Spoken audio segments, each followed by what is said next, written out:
Hello guys, welcome to YouTube channel Facts. Hi guys. So guys, in today's video, we're gonna talk about what if world without trees. Guys, there are approximately 3.04 trillion trees on planet Earth, covering 31% of the world's land surface. Today for Earth Day, we are taking a look at trees. Around 15 billion trees are cut down each year. So, hypothetically speaking, it would take just over 200 years for the world's forests to completely disappear. While this scenario is unlikely, what would be the consequences of tree-free planet? Let's start with perhaps the most obvious difference, the oxygen concentration. A lack of oxygen. Oxygen makes up roughly 21% of the Earth's atmosphere, but you probably know that already. What you might be surprised to find out, however, is that only half of this oxygen is produced through photosynthesis in trees and other planets on land.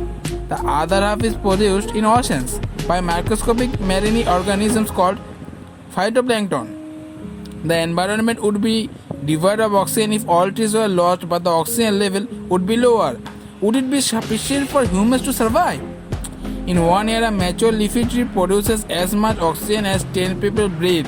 If phytoplankton provides us with half our required oxygen at current population levels, we could survive on Earth for at least 4,000 years before the oxygen is stored and empty. However, that's not considering a number of other factors. Increasing population size, for example, would reduce the amount of oxygen available, which phytoplankton blooms due to an abundance of carbon dioxide could increase oxygen levels. Suffocating smoke.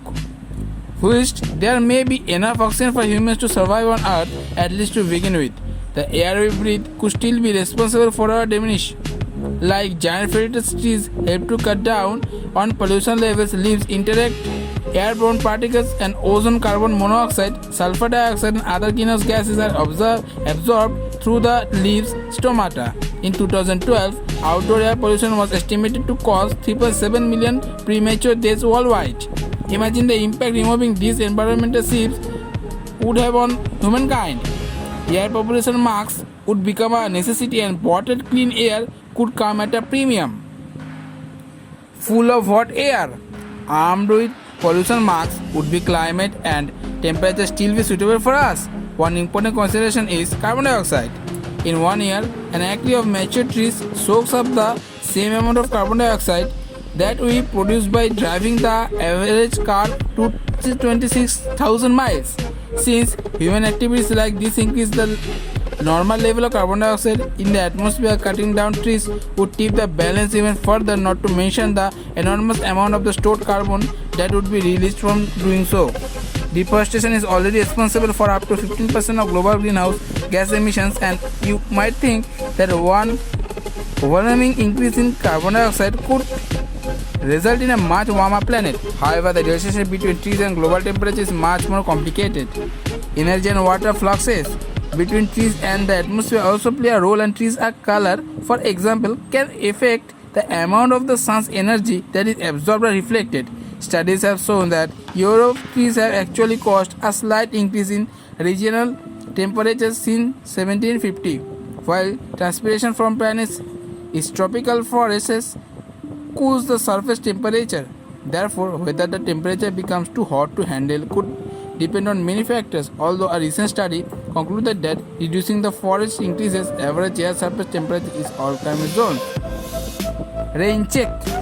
If you often get caught in the rain without an umbrella, these next consequences may seem appealing at first. Removing trees might reduce rainfall. Lands would quickly dry out as less moisture in return to the atmosphere, a crucial role of trees in the water cycle. We all know that. A study in 2012, for example, found that by 2050, destruction of tropical rainforests would reduce rain across the Amazon basin by 21% in the dry season. It could also drive significant and widespread shifts in rainfall distribution, affecting agriculture locally and further afield.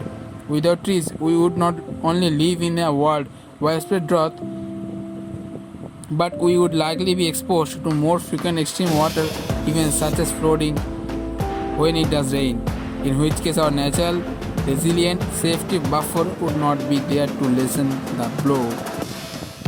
substandard soil.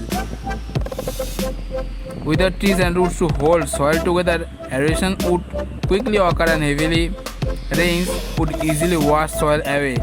The soil would be full of dangerous chemicals and pollutants that are normally filtered by trees, so attempting to grow anything on earth would prove difficult. Plants are the foundation of all food chain. Without trees, there would be no paper, no pencil, no coffee, no tea, but more fundamentally, there would also be no food for animals or us to eat. And since 70% of the earth and land animals, plants live in forests, the majority would lose their habitat. The prospect of a world without trees looks like very grey and much less green. Even if we survived on dirty air, endured catastrophic climatic events, and found a way to sustain ourselves, would it be a world in which you wanted to live? What other theories do you have about what a tree-free planet would be like? Tell us in the comment section. We had love to hear your ideas. And if you like this video, obviously like this video, and don't forget to subscribe our YouTube channel and press the bell, because when you are uploading new videos you get notified. So guys, thank you for watching this video, and I will see you in the next video. So thank you for watching this video.